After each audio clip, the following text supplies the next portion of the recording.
tulikuwa tukizungumza nao mpaka ile hatua ya kata wewe, kata hapana, yani ile kipindi ya Tigo. Nawasaidia vijana kuuliza maadresi. Mimi kwenye mahusiano yangu yote ambayo nilikuwa nao nilikuwa nakwambia. Sasa nilikuwa nataka nielewe, na hiyo sitaki nayo ina vipengele. Kuna watu wako tayari kuzaa, wako kuishi pamoja, wanaitana partners, hawataki kuitana mke na mume. Wiki ya ndoa na mahusiano imefika.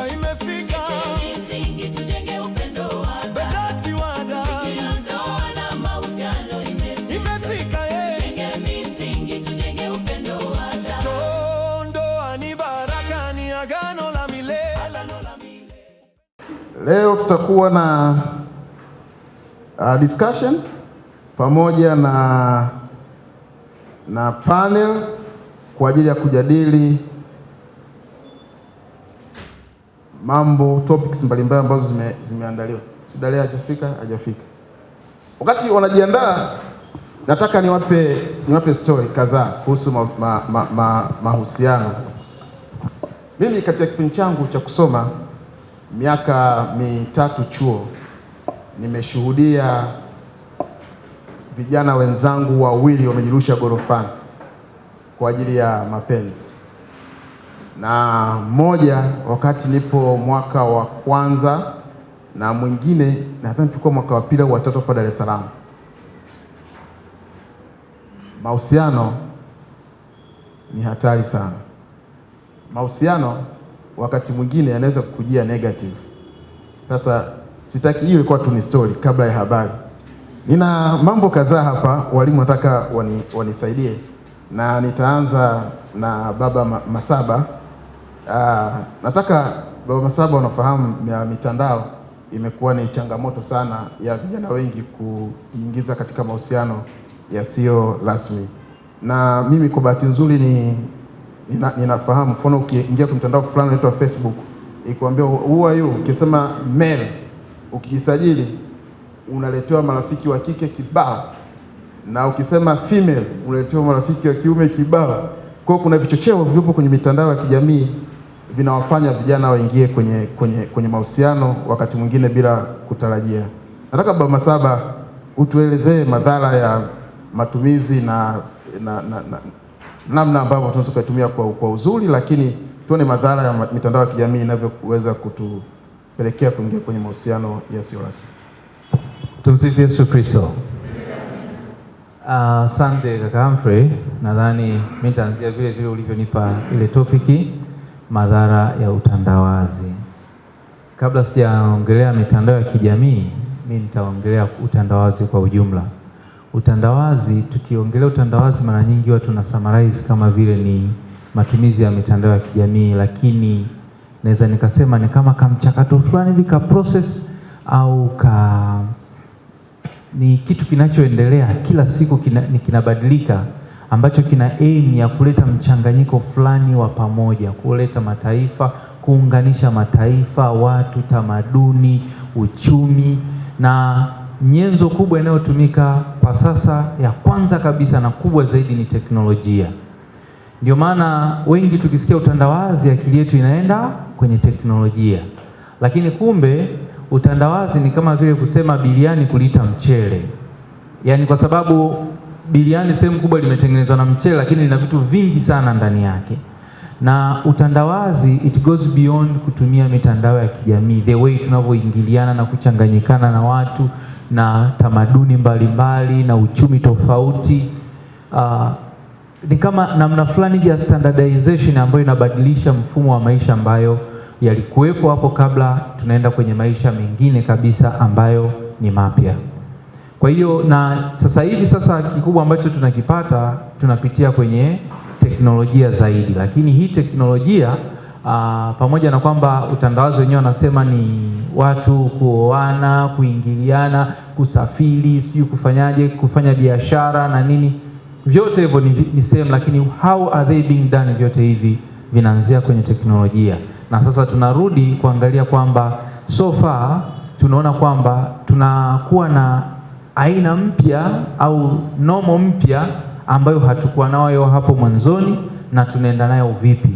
Na hiyo ndio globalization ambayo tuko nayo, utandawazi ambao tuko nao, ambapo na kila kitu kinafanyika kwa kasi, kinaenda kwa kasi.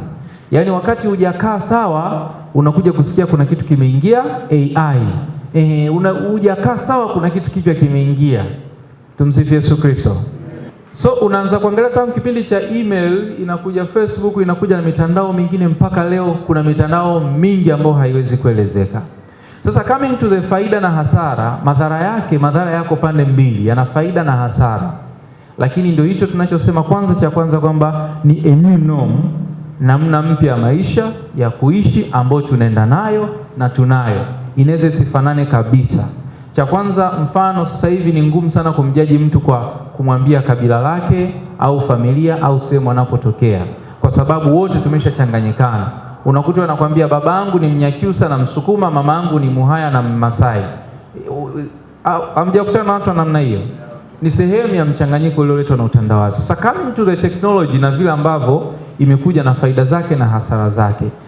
Faida yake ni kwamba imerahisisha kazi, imerahisisha mawasiliano, imerahisisha upatikanaji wa taarifa, imerahisisha ufanyaji wa kazi, imerahisisha ufanyaji wa biashara, imerahisisha vitu vingi, imefanya vimekuwa rahisi zaidi.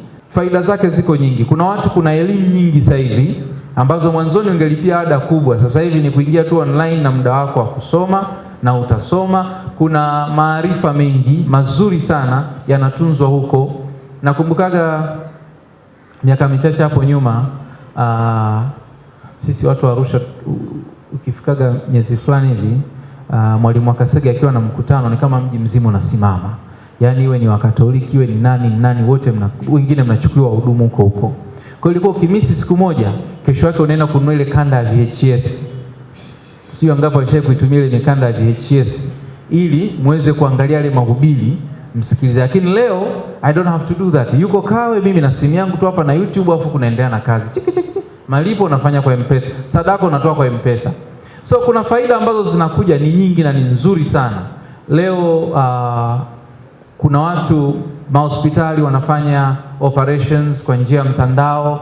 Madaktari wako Europe, wako Asia, wanatoa support kwa madaktari wako hapa. Mtu anatibiwa na tatizo lake kubwa ambalo ingekuwa ni miaka ya zamani ilibidi asafirishwe aende India. Kwa hiyo kuna faida nyingi, lakini pia changamoto zake zipo. Tumsifu Yesu Kristo. It's a new norm, imeua culture, imeua mambo mengi mazuri na yanaendelea kufa, lakini vile vile inaharibu uwezo wa mwanadamu kuweza kufikiri na kujitegemea. Tumsifu Yesu Kristo. Inaharibu uwezo wa mwanadamu kufikiri na kujitegemea kwa sehemu kadhaa. Inaondoa ule uhusiano wa nafsi na nafsi ambao Mungu alitaka tuwe nao, wa mtu na mtu wa moja kwa moja. Leo hii kuna mtu anashangilia, ana followers milioni kadhaa, lakini kesho nasikia huyu mtu ameenda kufa kwa sababu ya depression. Imetuletea na aina fulani ya pressure ya maisha ambayo inawezekana isingekuwepo hapo kabla, kwa sababu ya vitu ambavyo tunaviona, tunakutana navyo mitandaoni. Imetuletea utaratibu wa tofauti. Tumsifu Yesu Kristo. Mwalimu jana anafundisha hatua za mahusiano, lakini leo kuna watu wanafunga ndoa wamekutana Tinder. Uongo kweli? Wapo watu wamekutana online Tinder, wamekutana dating.com. Ongeleni vijana ambao hamjawahi kuingia kwenye hizo site. Lakini watu wanaenda kutafuta wachumba, anaona huko ameshamkera, anaenda kutafuta wachumba Tinder, anaenda kutafuta wachumba dating.com and every other site anayoweza kuiaccess. Lakini sasa unaanza kuangalia, je, hatua zetu za ndoa imefikia wapi? Hatua zetu za kuingia kwenye mahusiano. Tumsifu Yesu Kristo. Naomba nimalizie dakika moja. Nadhani nimeshatumia 4. Kwa hiyo kuna namna mpya ambayo imetuondoa. Kwanza kabisa naomba ujue kwamba katika madhara makubwa nitaongelea generally. Ya kwanza ni roho yako. Kuwa makini sana na roho yako, kwa sababu ndio target kubwa ya adui anayoitumia anapopita katika mitandao. Na anataka kuvuna pia. Kama ambavyo na sisi tunajaribu kutumia mitandao kuinjilisha, adui pia anatumia hilo. Lakini pili, kupunguza ule uwezo wa binadamu wa kumiliki na kutawala kwa kuikamata akili. Leo hii watu tunaiamini sana AI, tunaiamini sana Google. Tumsifu Yesu Kristo. Mimi nakumbuka siku za nyuma, una somo la kuandaa, unaenda unapata muda mrefu kweli wa kuomba, lakini leo unaweza ukagoogle tu madhara ya dhambi. Alafu napita hapo naanza kuomba Roho Mtakatifu nishushie upako nikapite nalo ili somo. Unakuja na notes hapa, kumbe umezichukua online, zimetafsiriwa na AI. Leo hii AI inatupeleka kwenye mazingira ambayo tuko katika dilema ya kuto kujua feki na halisi. Na ni moja ya target kubwa ambayo imepita. Sasa hivi yameanza vitu fulani hivi online, hasa viko baadhi ya vitu vichache YouTube. Sura unayoiona ni ya Humphrey, inahubiri neno la Mungu lakini lililogoshiwa ndani yake. Anahubiri motivational world lakini akiita kama ni gospel. Alafu unakuta kuna sehemu ambapo anakutoa. Kwa hiyo cha pili tumesema ni hiyo akili, lakini cha tatu ni kuondoa hiyo nafasi ya kumfanya huyu mwanadamu ajione pia ni mdogo na hawezi. Yaani kuna ile nafasi ambayo Mungu alitupa ya kumiliki, ya kuwa na nafasi ya kwamba sisi ni viumbe, ni watofauti kuliko wengine. Ndio maana katika hiyo globalization kuna kampeni kama sijui nani amekutana nayo, utasikia wanasema we coexist.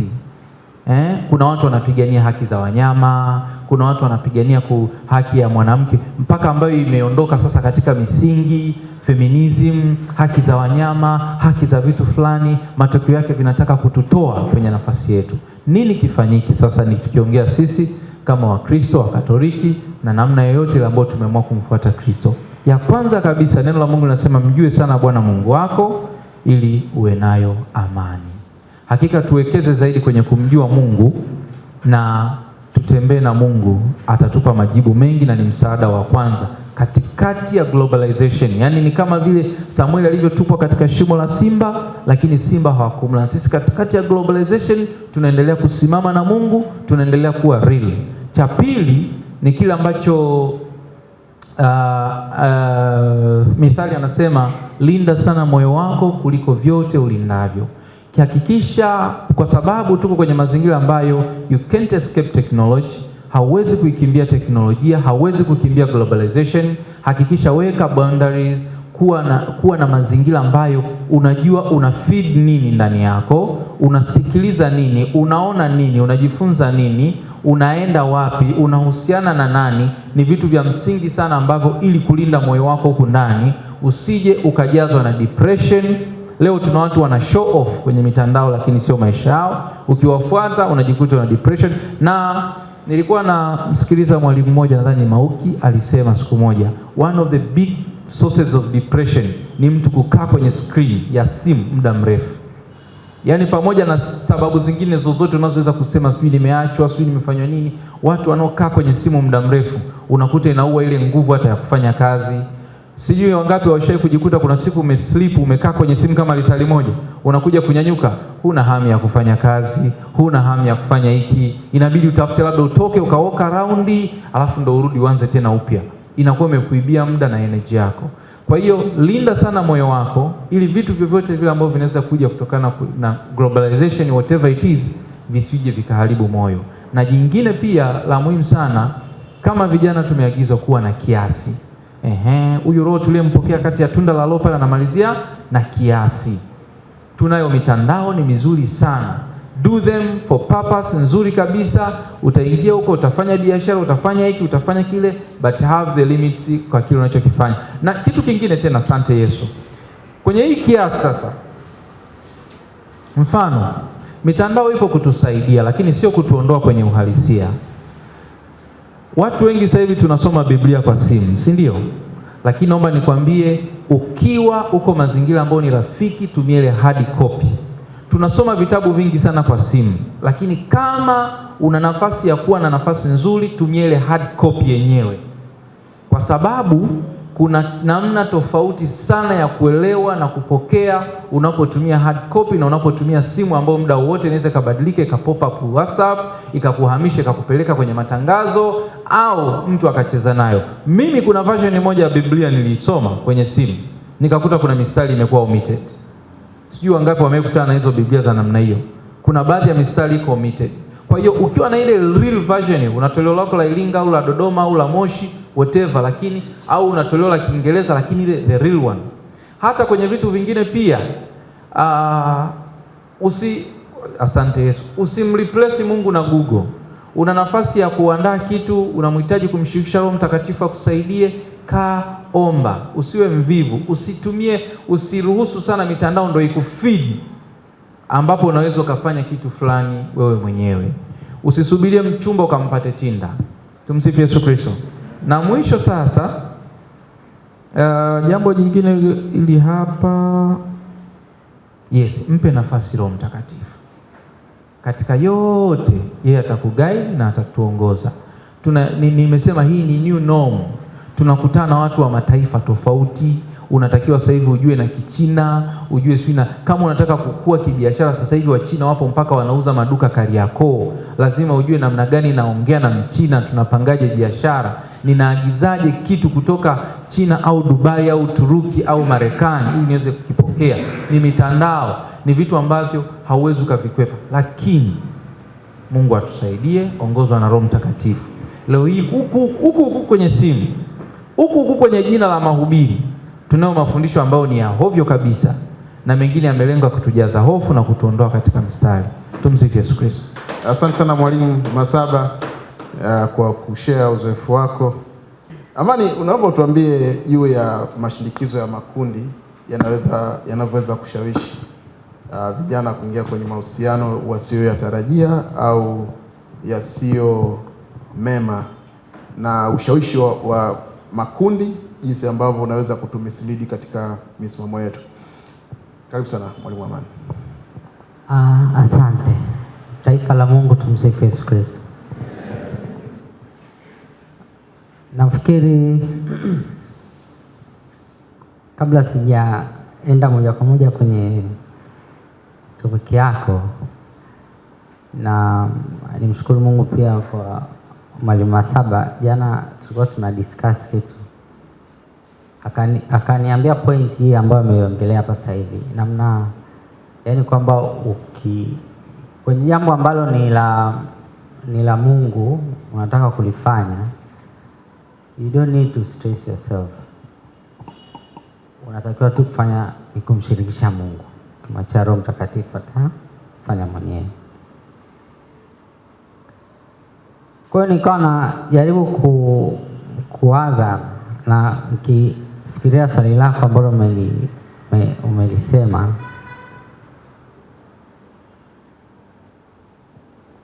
na tafsiri kwa Kiingereza ni kama peer pressure, sio? Peer pressure. Sasa najiuliza, mashinikizo ambayo tunayapata kutoka kwenye jamii inayotuzunguka, kwanza tunaweza tukadili nao kwa namna gani? Kwa sababu binadamu, sio binadamu tu, kiumbe chochote chenye uhai is a social being. Yaani kiumbe chochote chenye uhai, ni kuku, mimi nafuga kuku pale, nafuga bata, utawaona kiwafungua nje, utakuta bata wanakaa kama bata, na akai mmoja mmoja wanajilundika sehemu. Wakienda wanaenda kama wao. Kuku na wenyewe wanaenda kama wao. Yaani kila kiumbe chochote kinahitaji mwenza wake, kinahitaji mtu ambaye anafanana naye ili waweze kukaa pamoja. Kwa hiyo that by itself ina impair kwanza independent judgment. Maana ungekuwa mwenyewe, kama ni maamuzi ungefanya, uenda ungeyafanya tofauti na ambavyo upo kwenye jamii ambayo inakuzunguka.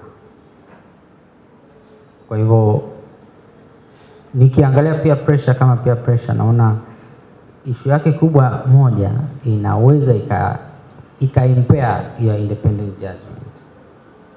Sisemi kama ni kitu kibaya moja kwa moja, lakini hicho, yani hiyo ndio madhara yanaweza kutokea. Yanaweza kuwa ni mazuri au yaka affect vibaya. Jambo lingine ambalo naliona peer pressure na nikihusianisha na mwalimu aliyotoka kuzungumza hapa na mitandao ya kijamii na nini, inaweza katufanya tukatamani kupata ile kukubalika kwenye jamii, au kwa Kiingereza watasema nini, kama social approval, yani kupata social approval muda wote, na ndio inayotu impact hata kwenye mitandao ya kijamii mingi. Unakuta habari ambazo zinapostiwa pale ni habari ambazo zinaonesha rozaya picha, yani picha ambayo ni kama ya kubumba, ni picha nzuri fulani ya kubumba. Unaweza kukuta kama hivyo ambao unasema mtu anaweza kuwa na followers milioni 1, ametoa mfano, lakini bado akafa na depression. Kwa sababu gani? Kile ambacho alikuwa anakionyesha sio uhalisia wa maisha yake. Unaona?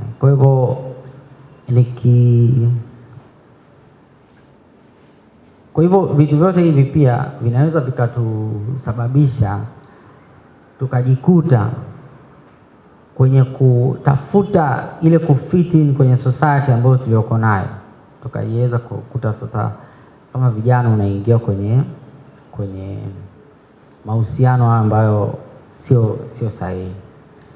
Somo la jana mimi kimsingi lilinitafakarisha vitu vingi sana, mpaka sasa hivi bado naendelea kutafakari, nikifikiria pia na maisha ambayo labda nimeishi. Unaweza kukuta nyewe ni tofauti, umeona, lakini nikajiuliza nikasema kwa kweli hapa nilipofika ilikuwa ni neema kubwa sana, kwa maana yani ningejitahidi nikaangalia kwenye zile principles zile, sijaweza kufiti kabisa. Ndio maana nasema labda ni mimi naweza kutania tofauti. Kwa hiyo nikasema sasa nimepitaje mpaka nimefika hapa. Nikasema kweli ni neema tu ya Mungu. Ila kitu kimoja ambacho ndo nitataka ukijue sasa, kwenye ukishiki angalau kwenye peer pressure ambacho kiliongelewa jana. Kama kisingeongelewa pamoja na muda ulikuwa umeisha jana, ningenyoosha tu mkono, lakini kiligusiwa ndo nikasema basi ngoja niache. Lakini ilikuwa ni swala la kuweza kuwa na personal standards zako wewe.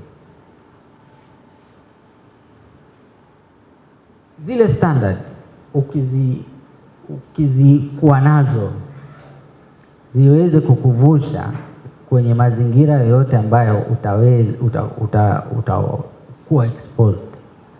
Kwa sababu unaweza kuwa exposed kwenye mazingira ambayo saa nyingine ni magumu, lakini personal standards zako au values zako unazihold namna gani? Kuna mwanasaikolojia mmoja alikuwa anasema akasema huwezi ukasema wewe ni mtu mzuri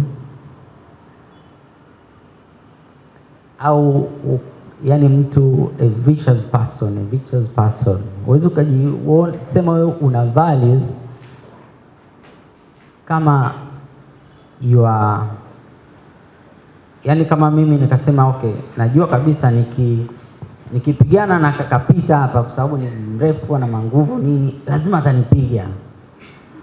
Kwa hiyo kitendo cha kwamba mimi sijapigana naye kwa sababu najua atanipiga, siwezi nikasema mimi sio mtu mgomvi au sio mtu mgomvi kwa sababu sijapigana naye. Ni kwamba sijapigana naye kwa sababu najua nikipigana naye atanipiga. Kwa hiyo sasa pale siwezi nikajipa sifa ya kwamba mimi sio mgomvi. Umeona? Kwa hiyo akasema ili uweze kuwa a vicious person you must be dangerous, lakini uwe na uwezo wa kucontain that danger ambao unaweza kuwa nayo. Yaani kama mtu unaweza kabisa kumpiga mtu, saa nyingine hata kwenye mahusiano yetu inatukuta, hasa wale ambao wameoana wakiwa wachumba, sidhani kama unaweza mkapigana. mkiwa mmeoana unaweza ukawa una uwezo, tumeshaziona mara nyingi kwamba mtu unakuta mwanaume anampiga mke wake. Sasa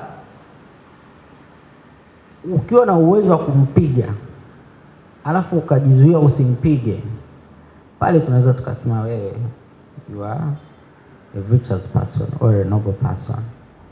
So hata wewe ukiwa una uwezo wa kuishi kwenye mazingira ambayo yana influence ya jamii, lakini ukaweza kuhold your standard, pale ndio tunapoweza kusema wewe you are a noble person. Kwa hiyo ndo, yani hilo ndo moja tu ambalo nitamani tulipate tunapokuwa kwenye jamii. Hatuwezi, hata Yesu mwenyewe alisema, sio alipokuwa anaomba pale alisema siombi watoe kwenye ulimwengu huu, ndio, ila uwalinde. Yani watakuwepo hapa lakini walinde. Wakati alikuwa anakamatwa, kuna jamaa mmoja alitoa upanga akamkata sikio ile askari, yani alikuwa ameshaanza vita sasa asikamatwe. Lakini Yesu alimwambiaje? Rudisha upanga wako alani. Kwa maana kila auaye kwa upanga atauawa kwa upanga. Lakini akawauliza swali, nafikiri kisoma Mathayo 26 kama sio mstari wa 52 53, kaambia, je, yani mjui kama ningeweza nikamwambia Baba akashusha vikosi vya malaika 12 vikadili na watu, lakini aliamua hold that. Sasa angekuwa anakuwa influence na pia pressure pale, angeweza akacall hivyo vikosi vikaja vikashughulikia. Lakini sasa jiuliza yale mapenzi ya Mungu yangetimia namna gani? Kwa sisi tuweze tukajiuliza hilo swali. Tusiogope kuwa kwenye jamii, lakini let us hold our values.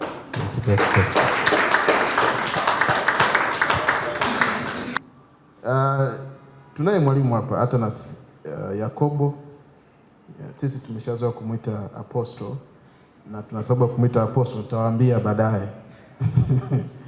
Nataka mwalimu Atanas atuambie juu habari ya tamaa za mwili na namna ambavyo kijana anaweza akadhibiti inapokuwa imetokea na yote kuhusu hayo. Karibu sana mwalimu.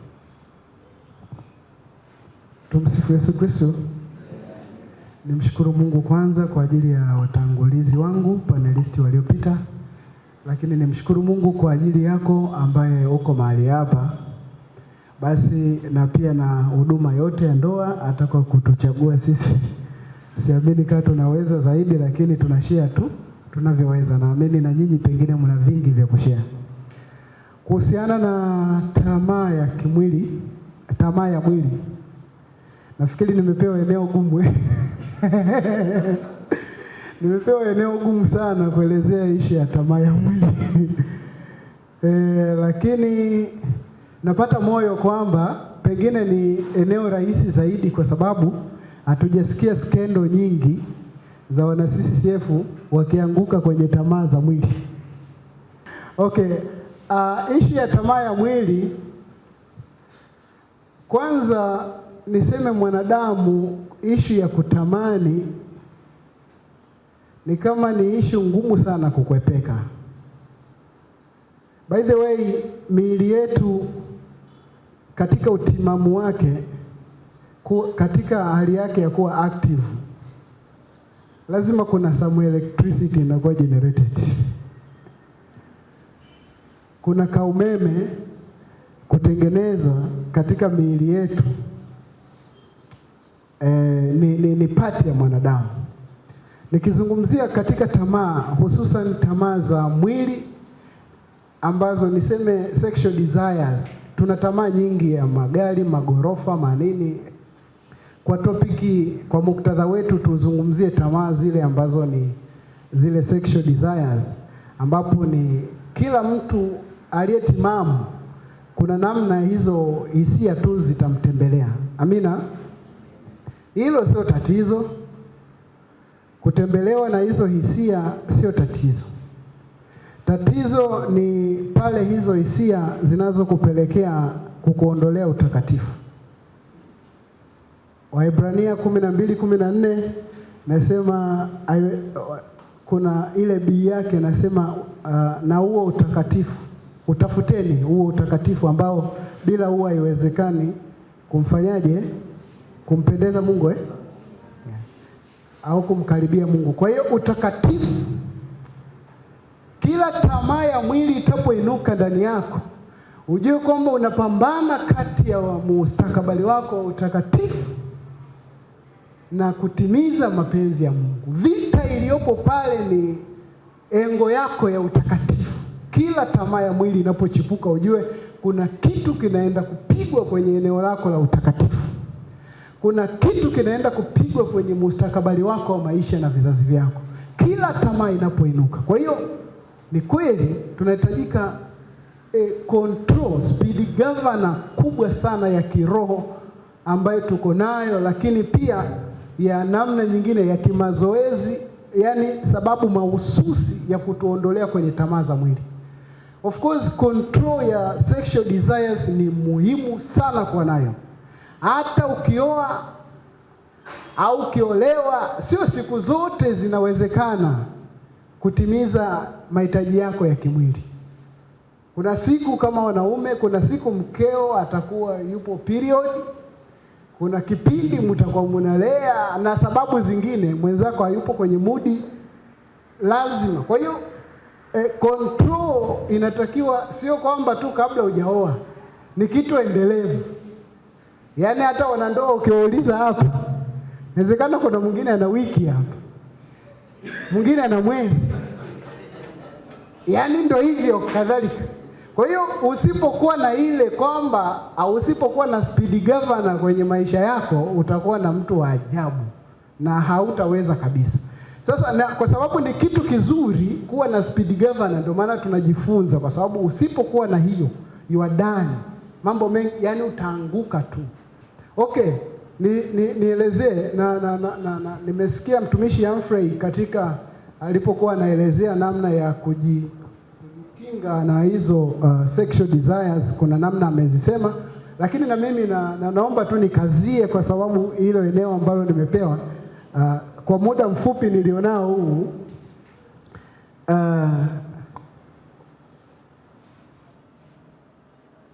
Technique namba 1 ni who strikes first.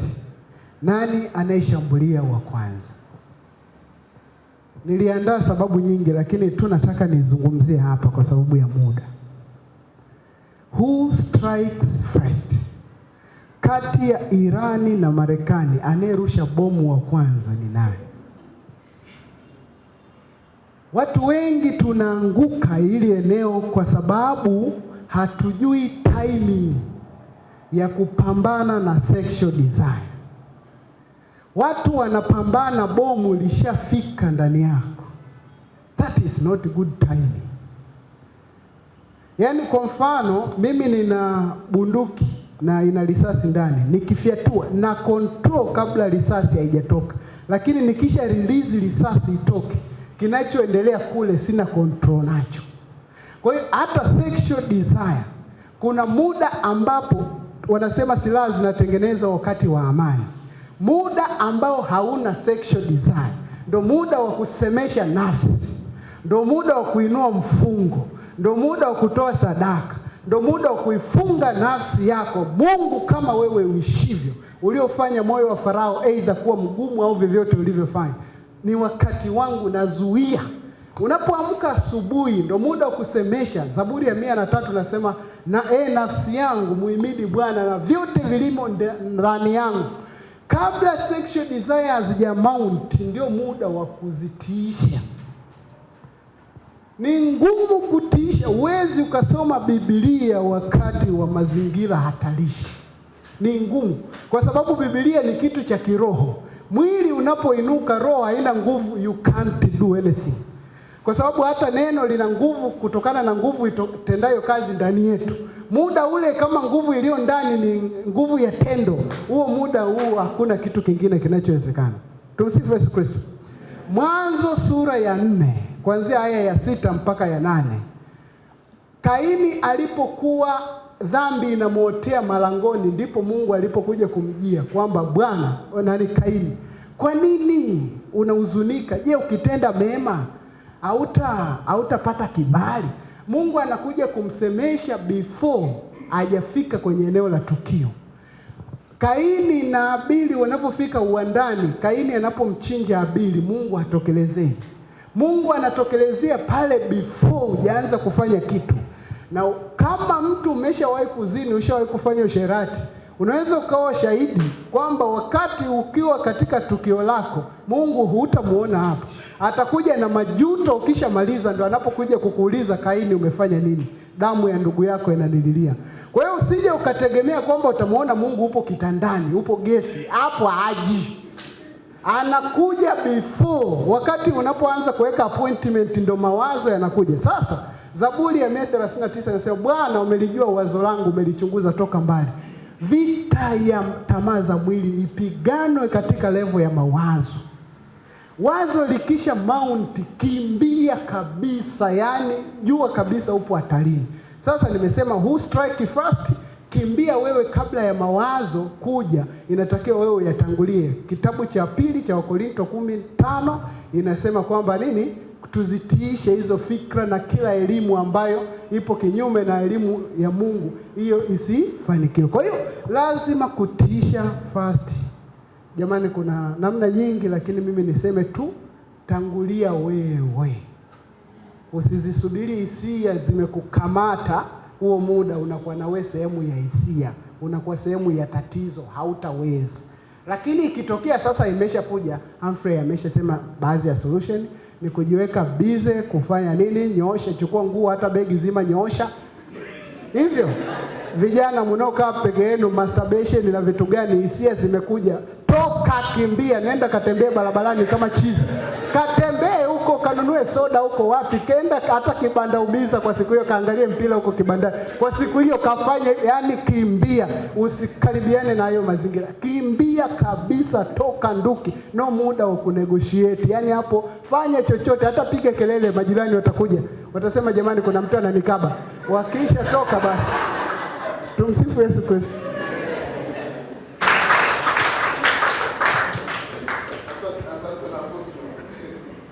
Apostol kwa ujumbe mzuri. Kumbe wana dhambi ni kuikimbia. Usisubirie mpaka imekukaribia, ni malangoni kabisa ndo wewe dhambi toka, isije ikakutoe ndani afu ikakaa ndani. Asante sana. Mwalimu Peter, wewe ni mzoefu sana. Najua kwa vijana wengi wa CCCF ambao wamefunga ndoa, kama haujapita at least kwa pita kidogo, tunakuona wewe ulipita CCCF kweli. Lazima tufikie kwenye hii station kuomba kwanza, kaka Peter, nimeelewa mtu hapa. Sasa kaka Peter, naomba utuambie juu ya tujifunza hatua za uchumba wa Mkristo mkarismatic hasa, lakini nataka tuambie maandalizi ya ndoa na nini cha kufanyika wakati kijana anaelekea kwenye maandalizi ya ndoa. Karibu sana mwalimu. Tumsifu Yesu Kristo. Maandalizi ya ndoa na harusi. Zamani vijana walipokuwa wanataka kuoa walipelekwa jando. Jamii ya mahalia au wazazi au ukoo kujiridhisha kwamba huyu mwanaume ana uwezo wa kukaa na mke, amekuwa anaweza kumtunza mke. Kuna makabila walimpa kijana shamba la kulima, wengine walimwambia ajenge nyumba. Kuna namna, na bado kuna siku za ujando walimpa mitihani, wakaona huyu mtu anaweza kukaa na mke wa mtu. Tunaelewana? Sasa teknolojia ya masaba aliyosema imetuharibu mambo hayo, hayapo tena. Kina dada walienda kukaa na shangazi, kwa hiyo waliwaeleza namna ambavyo wanaenda kwenye nyumba kukaa. Na wale wahenga wenzangu, mwanamke alikuwa anaambiwa naolewa wiki 2 kabla ya kufunga ndoa. Analia usiku na mchana, anakonda na simama hivi, yaani anakonda, badala ya ile nuru ya kuolewa ya kuchangamka haipo tena. Kwa nini? Ameelezwa majukumu yake kwenye ndoa, anaona hili jukumu siwezi, kwa hiyo anafikiria naishije kwa mazingira haya. Shangaza ishammezesha sumu ya namna ambavyo anakwenda kuishi, maisha yake yatakavyo kwenda kubadilika. Sasa siku hizi ukiambiwa, mkisikia naolewa, picha ya kutoka kona hii, piga kutoka kona hii, unapiga kona hii, yaani mpaka dunia yote itajua anafanyaje, anaolewa. Hivyo hivyo kwa wanaume. Lakini sina maana kwamba msifanye haya, ila yafanyeni katika utaratibu ambao mnafikiria kesho yani. Na jambo lingine nataka kuambia vijana, jitahidi kuwa na private life. Haya maisha ya mtandaoni kuna mahali yatakuja kukuharibu baadaye. Unafanya kitu leo katika furaha, kesho adui atasimama nacho. Kwa hiyo tujitahidi, yani leo unaamka unaenda bichi, dunia yoyote tunajua jana ulikuwa wapi. Sijui unanielewa? Kwa hiyo tujitahidi kuwa na private life. Ulipo unachofanya tunza, si hamna sababu ya kufahamisha dunia nini unachokifanya kwa wakati gani. Hii ni mlango wa adui ambaye atakushambulia nao baadaye. Sasa maandalizi, ndugu yetu alitueleza kwamba ukisha mpata mmekubaliana. Mimi naanzia hapo, si ndio? Kuna maandalizi yale maandalizi ya harusi, maandalizi ya ndoa. Kitu cha kwanza, mtoto wa kiume na wa kike, mtu wa kwanza kufahamisha kwamba umempata mwenzio ni mama yako na baba yako. Kufanya hatua nyingine bila wazazi wako kujua ni kuwazihaki. Mzazi ana jicho pana na refu linaloangalia na kutambua usichokiona wewe kwa wakati huo. Hata kama atakuacha uamue, lakini kuna vitu atakuonya na vinaweza vikafanyaje, vikakusaidia. Kwa hiyo ni wazazi wanatakiwa wajue. Si lazima utangaze, lakini mwambie mama, nimepata mwenzangu. Mama, baba, nimepata mwenzangu. Kwa hiyo wajue. Na utaona wakati wa kutoa mahari, kuna zile process ya barua kwenda na kadhalika. Kuna wengine wanazipeleka wakati wa engagement na mahari, ndio wanapeleka na barua ya nini, ya kuposa, si ndio? Kama mmempanga mambo yafanyike hivi, fanya jambo moja. Mchukue mwenzako, nenda naye kwa mama yako, mweleze, kama utapata ujasiri wa kumweleza huyu ndio naoa, si ndio, au baba, vizuri sana. Lakini hakikisha kabla barua haijaenda, mama yako na baba yako wamemuona. Siku akimuona, unaachana nao, kesho namwambia, umemuona mgeni ule, yule ndo mke wako. Kwa hiyo at least amemuona machoni, na atakapokuwa amemuona, Mungu anaweza kumsemesha au akawa na alert kwenye kichwa chake ikakusaidia kwa mambo ambayo wewe, kwa sababu mnapooana, mnapochumbiana, nyinyi ni vipofu wawili, mmeamua kutembea pamoja. Yaani hamuoni, hata mkionywa hamwezi kuelewa. Tunaelewana? Kwa hiyo awepo mtu basi anaweza kukushitua, jamani, mimi nahisi. Sasa sisi warokole, sisi wa charismatic, tunasema tutafute partner prayer ambao unaweza kumweleza, naona anaweza kakubeba. Jamani, kuna project nimeanzisha hii, naolewa, tusaidie kutembea na wewe kwenye maombi. Kwa hiyo wazazi wapate taarifa. Wakisha ipata sasa, linalobaki ni kijana wa kiume kutafuta process za kupeleka nini, taarifa kwa mwenza wake, kwa wazazi wake, ambayo ndio ile tunasema barua, kupeleka barua ya kishika uchumba. Sasa hizo process najua mnazijua. Kuna wanaozipeleka kwa matukio yanafanyika kwa pamoja, au barua inatangulia, baadaye matukio mengine yanakuja. tunasema sasa tunamuita mshenga. Tumsifu Yesu Kristo. Mshenga ukichagua wewe kijana, hakikisha umempeleka kwa baba yako, amezungumza naye kabla ya kufanya process yoyote, amepata ridhaa ya mzazi wako. Haleluya. Amepata ridhaa ya mzazi wako kwamba nimekubaliana na mwanangu, wewe nenda utuwakilishe huko, uwe mshenga, uwe msemaji, utupelekee hii habari. Kama ambavyo Isaka alimtuma, Ibrahim alimtuma nani? Mtumishi. Biblia nilikuwa naisoma hiyo mchana, anasema Ibrahim akaweka mkono chini ya paja, tena wakazungumza, akamwambia, akamuuliza, sasa nikienda huko asiponikubalia nifanyeje? Akamwambia, hiyo sio biashara yako, wewe fanya nililo kuagiza. Kwa hiyo upate mshenga wako apate baraka za mzazi wako. Nataka nikwambie, hata kama ni mlevi, ni mzinza na amezaliana huko nje, ni baba, huna baba nyingine duniani, huwezi kubadilisha historia. Kwa hiyo lazima hilo lifanyike. Mtoto wa kike hivyo hivyo, wakati wanachagua msemaji wa familia yako, na wewe uwepo na umjue. Na hii ina maana gani? Kwamba wanapomchagua wewe mbebe juu kwenye maombi, asije akasimama kwa niaba yako. Anasimama kwa niaba yako, lakini anasimama na mila, kama ni mwingine anasimama na mila za ukoo. Kwa hiyo unashangaa siku ya mahali, siku ya ndoa, siku ya mahali, siku ya pete, ndoa inavurujika, au kupitia yule adui anapenyeza cha nani? Cha kwake. Tumeelewana? Tumsifu Yesu Kristo. Jambo la tatu, sisi tuko mjini, wazazi wako vijijini. Sawa jamani?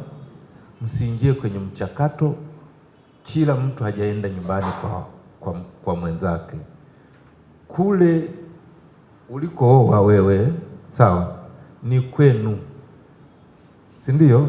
Utawasikia kwenye harusi anasema, fulani sisi tumezaa watoto wa kike, basi mmoja ameolewa, tunamshukuru Mungu tumepata na mtoto wa kiume, si ndio?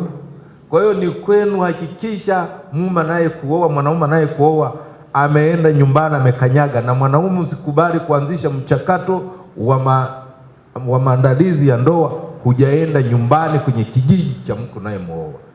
Utakwenda, utaona mazingira, utakutana na watu, utawasikia na utatamka neno pale. Wewe unazaliwa, umekuja kuwa mshirika wa ile familia. Hivyo hivyo kwa mwanamke. Sasa mtafanyaje? Na tumesema watu wasisafiri pamoja. Dunia imeendelea, mnaweza kuona namna fulani.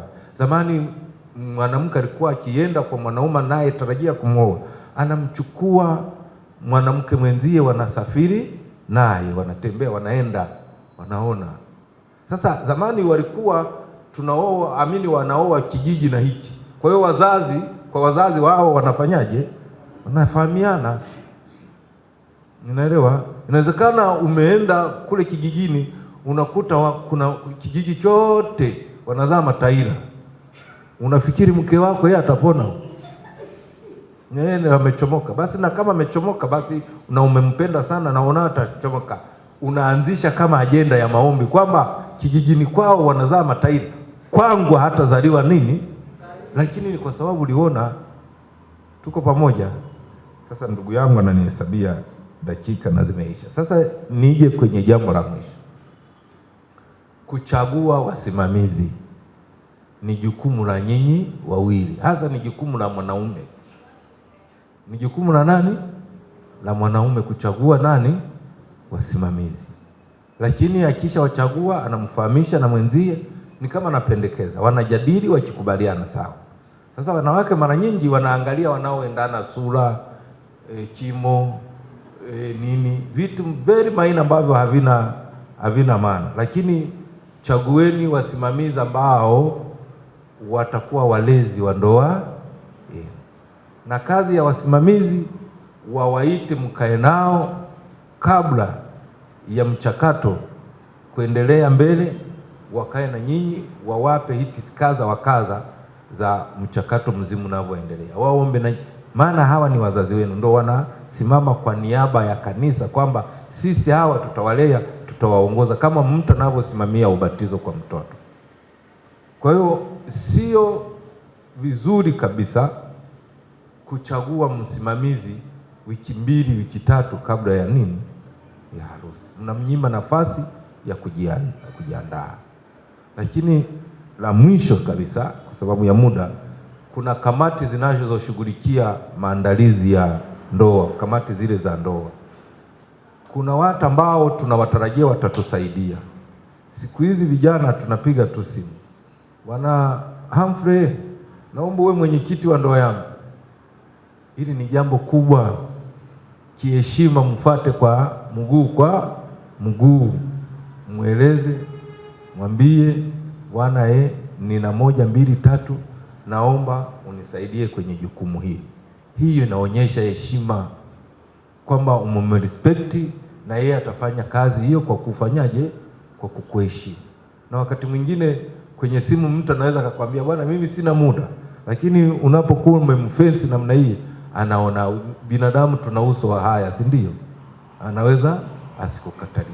Hivyo na kwa wanawake. Kwa hiyo vijana wengi tunaanzisha huu mchakato kwa sababu tunaona kuna hela mfukoni wa kufanya mambo hayo, tuna marafiki wa kufanya hayo, lakini wale marafiki mambo tukabiri kwenye ndoa, wote wanakimbia, hakuna naye kuja, ila baba yako atabaki, mama yako atakuja.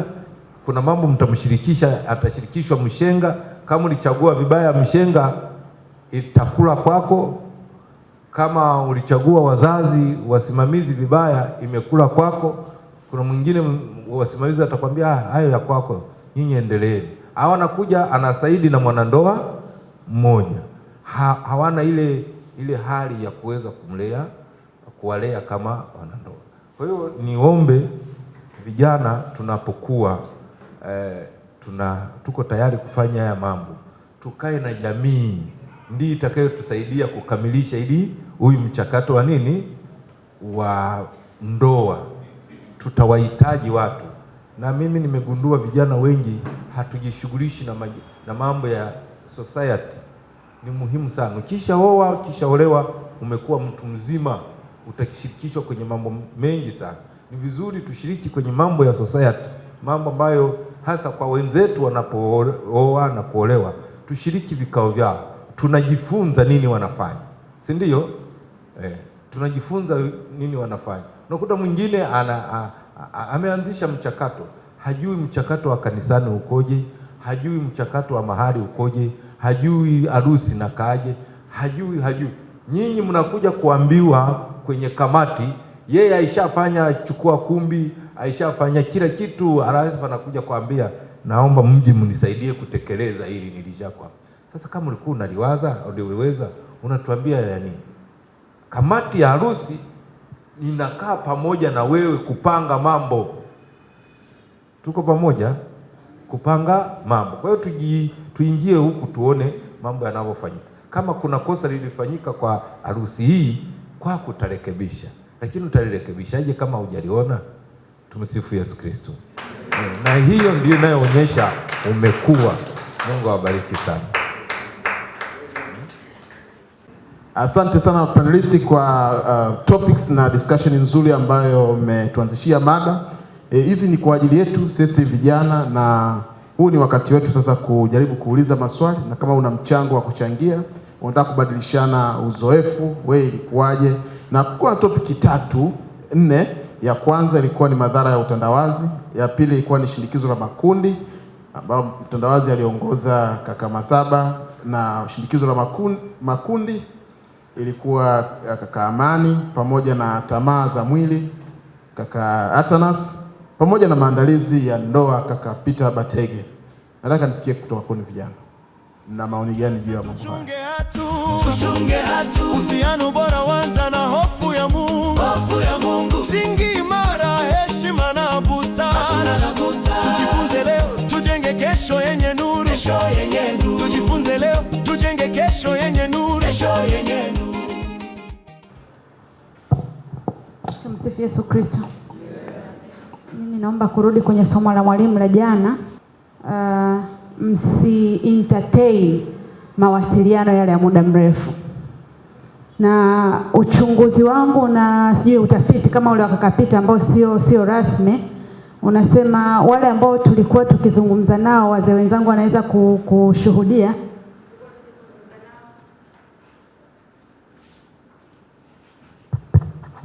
tulikuwa tukizungumza nao mpaka ile hatua ya kata wewe, kata hapana, yani ile kipindi ya Tigo. Asilimia kubwa hatujaoana nao au hawajaolewa au hawajaoana na wale waliokuwa wakizungumza nao. Sasa kama vijana tuko na watu ambao tupo na mahusiano nao tayari. Possibly tunawasiliana sana kwa sababu tulikuwa hatujapata haya maarifa. Hasa kutokana na huu utafiti unaoonyesha kwamba wengi tuliokuwa au waliokuwa wakizungumza na watu kwa muda mrefu na walikuwa na mahusiano nao hawajaishia kwenye ndoa. Je, kama vijana tu conclude kwamba hawa tulioko nao tunaozungumza nao sasa sio watakao tuoa au tutakao waoa? Na je, nini tufanye? Tukate mawasiliano nao? Yani nini tufanye sasa? Kwa sababu katika hiyo asilimia sio wote hawakuoa au hawakuolewa. Kuna ambao possibly walifanikiwa kufika kwenye ndoa. Sasa kama vijana ambao tuko na huo mchakato na hayo mawasiliano, ili tuweze kujua hao tunaowasiliana nao ni genuine, what are the signs? Asante kwa swali zuri. Kwanza nishauri vijana, fanya rasmi mahusiano yako. Kwani ukae kwa kificho? Kama unampenda, kwani usimmiliki awe wa kwako? Wakati fulani tunauliza maswali, ni wakati gani kijana anapaswa kuoa au umri gani? Na share experience yangu, labda na itakusaidia. Mimi nimeanza mchakato wa kuoa nikiwa na miaka 26. Ni kijana tu mdogo kabisa, kwa sababu nimetoka chuo tu, nimeanza mchakato wa kuoa. Na nimepeleka wazo kwa wazazi, nataka kuoa, nishapata mwenzangu. Walinidoubt sana. Mbona bado mdogo wewe? Hujafaidi maisha? Lakini nilisimama na msimamo wangu. Wazo lilipitishwa na wazee nikiwa na miaka 27. Kwa mwaka mzima mimi nazungushwa tu, bado mdogo. Lakini nilipofika miaka 27 nilifunga ndoa, na tangu wakati huo mpaka leo ninaishi maisha ya furaha. Kitu ambacho nilikuwa nacho nafunga ndoa, nilikuwa tuna chumba cha kupanga na kitanda. Tulitafuta vitu pamoja. Tulitafuta kiwanja pamoja. Tulijenga nyumba pamoja. Tulinunua gari pamoja. Na tumezaa pamoja. Na tuna watoto na tuna watoto 4 pamoja. Kwa hiyo nataka niwatoe hofu vijana. Maisha ya ndoa sio jukumu la official unapokuwa kama manager au director. No. Maisha ya ndoa ni muendelezo wa urafiki. Mimi wakati mwingine najiuliza, sikuwahi kuishi ndoa. Mpaka leo natamani niishi ndoa. Bado tunaendelea na urafiki wetu kama tuko vijana vile mpaka leo. So natamani nipate hiyo test ya hivi inakuaje official kiwa mwanaume inakuaje. So nataka niwaambie vijana ni kwamba officialize mahusiano yako. Kijana ukisha kuwa na kipato cha kuingiza shilingi 10,000 kwa mwezi, unafaa kuoa. Tumsifu Yesu Kristo.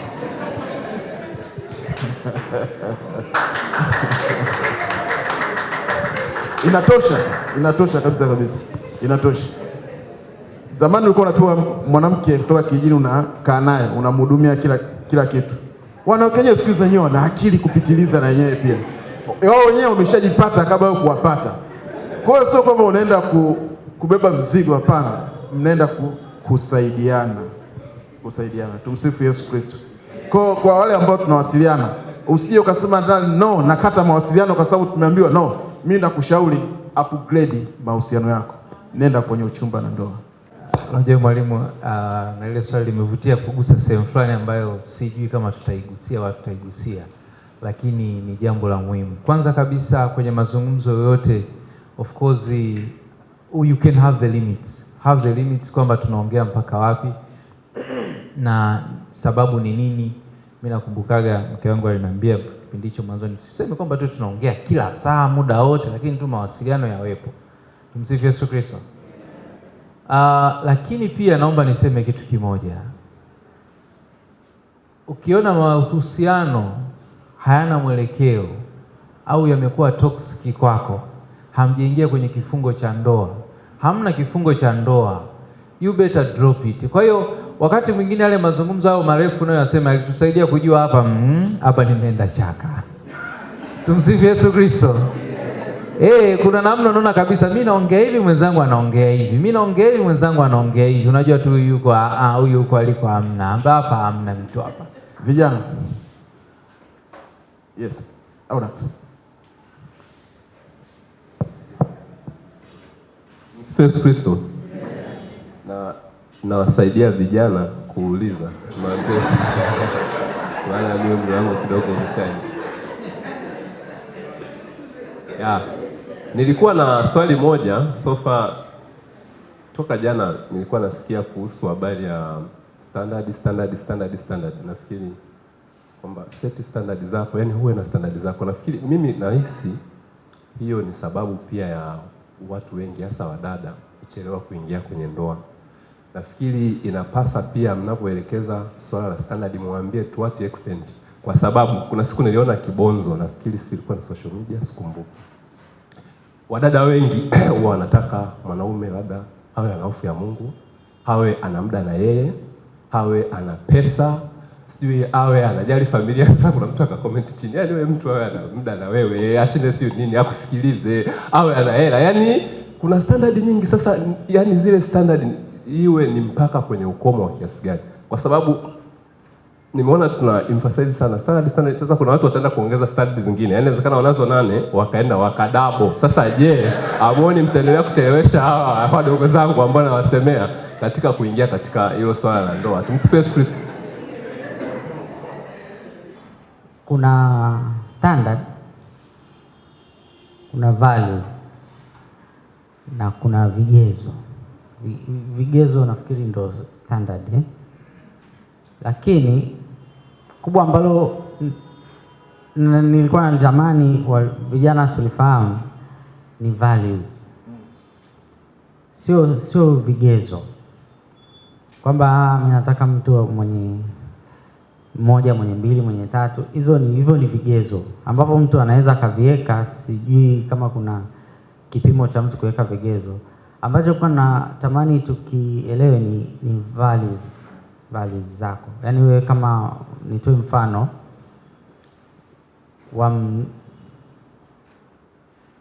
ngoja nitoe mfano kwa kujitolea mfano mimi kwenye mahusiano yangu yote ambayo nilikuwa nakwambia, kati ya watu ambao walikuwa na misimamo kwenye values kwenye values alikuwa ni mke wangu ambaye nimemuoa, kati ya watu ambao wote nilikuwa nakuwa nao.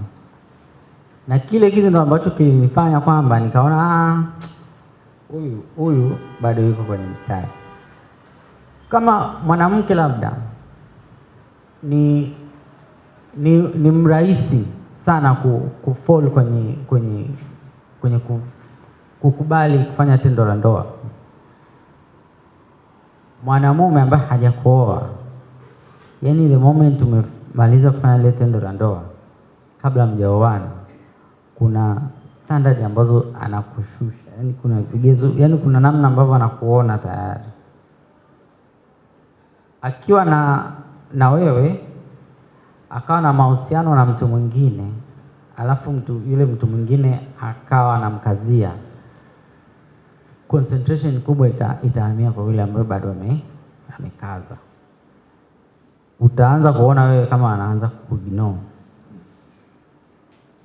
Kwa sababu gani? Yani watu wana value zile value zako ulizonazo. Sasa vigezo ni vitu tofauti. Kwamba mtu anamjua Mungu, hicho ni kigezo. Lakini kama una value zako, tumesema hapa, ukajiwekea value kwamba no, sisi kwenye mahusiano yetu tutakuwa tunaonana. Yes, tutaonana, lakini mimi siji nyumbani kwako. au nikija naweza nikaja kama tunakuja ni grupu tutakuja kusalimia, nitaondoka. Lakini kwenye hichi kipindi ambacho ni marafiki yani au ni wachumba whatever, napata shida sana kwenye terminology za kutumia kutokana na nani ya jana. Yani kama, lakini naomba niunze nani kidogo. Kama sisi ni tunajiita wapenzi, lakini mimi nimesema bana, mimi value zangu ni kwamba najua nikija nyumbani kwako peke yangu kuna uwezekano mkubwa nikafall kwenye trap, na mimi sitaki kufall kwenye hii trap. Kwa hiyo mimi nimejiwekea standard zangu, tuonane town, kama wewe unafanya kazi hapa, unatoka lunch saa ngapi? Sasa hivi tunaenda lunch, tunamaliza, wanarudi ofisini, mimi narudi ofisini. Sioni mimi kama kuna ubaya kwenye hilo. Kwa zile ni values zako, lakini vigezo ni kitu kingine tofauti. Alichosema Amani ni wakati mko kwenye mahusiano. Mimi nilichosema jana ni symbols zitakufanya umjue huyu ndiye naye mtafuta, ambacho sasa ndugu yangu ndicho ulichokuwa unamaanisha kwamba ili nimjue lazima nimmeshe, si ndio? Mwembamba, mwenye rangi hii, mwenye hivi, mwenye vile, si ndio? Ili unapokutana naye ndo unamtambua. Tumsifu Yesu Kristo. Nikatoa mfano yule mtumishi wa Ibrahim aliweka vitu physical, hakuweka spiritual issues. Aliweka vitu ambavyo ni alama anazoziona kwa macho, azidhibitishe kwamba hiki nimegundua, hiki nilikisema na Bwana amekidhibitisha. Tunaelewana? Sasa hii si kwamba ni kanuni ya moja kwa moja, mnielewe vizuri, sawa? Si kama ni kanuni ya moja kwa moja, kwa sababu hata sisi tuliyooa kila mmoja amekutana naye au alichukuana na mwenzake kwa namna tofauti na mwenzake. Lakini basi kama unachanganyikiwa kwenye eneo hilo, taka msaada wa Mungu katika engo hiyo, kwa njia hiyo, kwamba namtafuta mtu mwenye 1, 2, 3. Sawa? Sasa na Biblia inasema utakusudia jambo naye Bwana atathibitisha, nalo litathibitika, si ndio? Kwa hiyo ni katika, lakini kama uko machua dinafu kwamba unaweza kudownload kwa Mungu, just do that.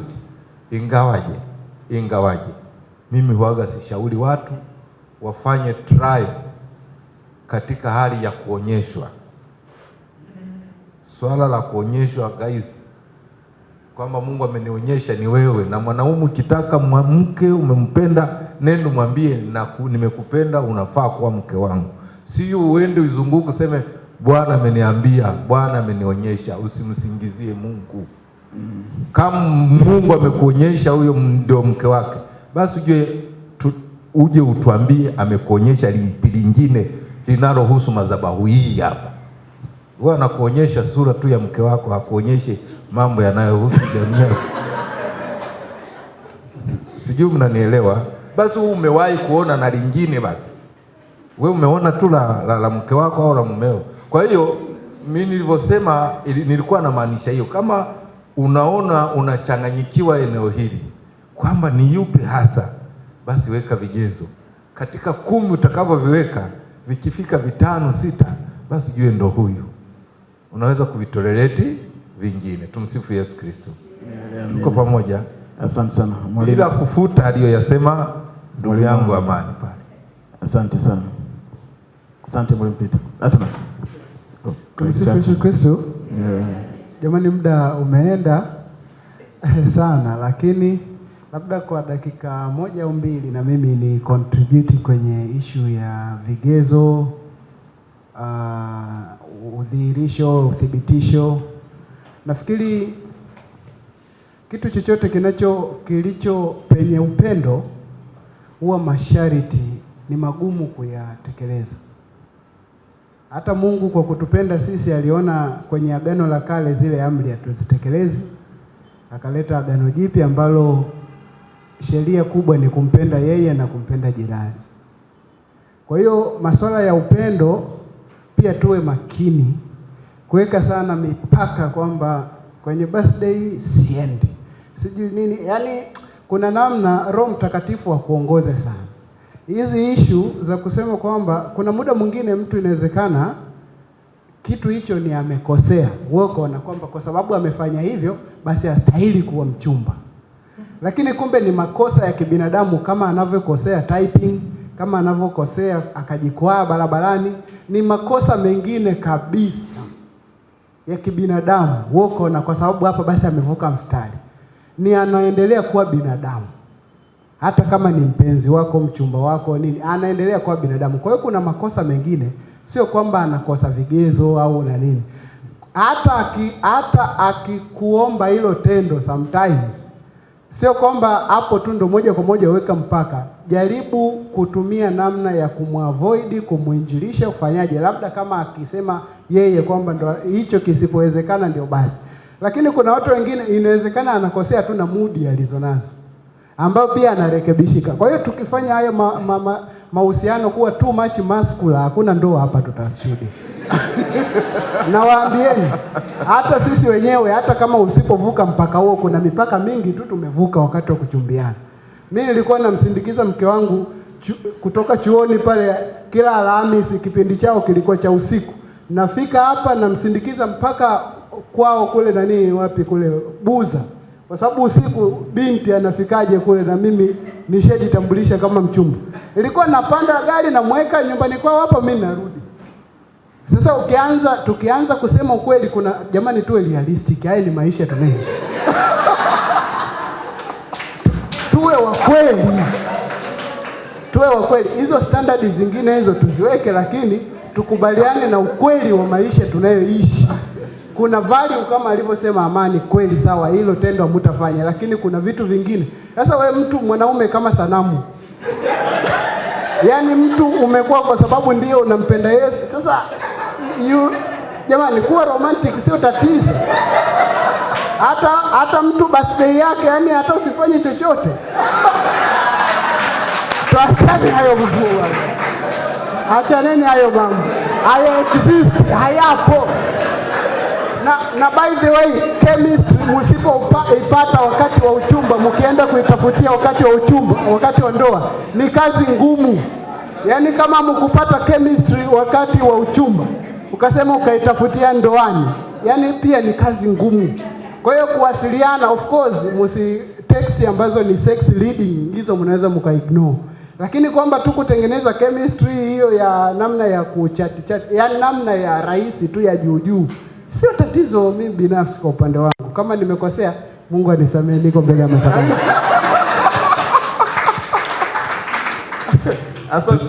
Asante mwimwata. Tumsifu Yesu Kristo. Kwa kiasi, sio? Kwa kiasi. Tumsifu Yesu Kristo. Tuko tofauti, tuna testi tofauti, tuna mtazamo tofauti, na hatuwezi wote tukafanana. Ndio maana kuna mtu mimi nilimuona huyu hawezi kuwa mke, lakini sasa hivi ana ndoa yake, maisha yanasonga. Lakini na mimi na ndoa yangu, maisha yanasonga.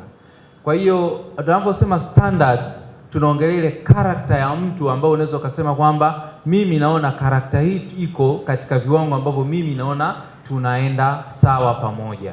Na kushusha standards manake either kumkosea Mungu, eneo la kwanza, au pili kujaribu kufeki ili tu kwa sababu umridhisha au umfurahishe fulani. Hivyo ndio vitu tulivyokuwa tunavikata, yani kwa moja kwa urahisi, kwa definition yangu mimi, kwamba kushusha hizo standards ni hayo maeneo mawili makubwa.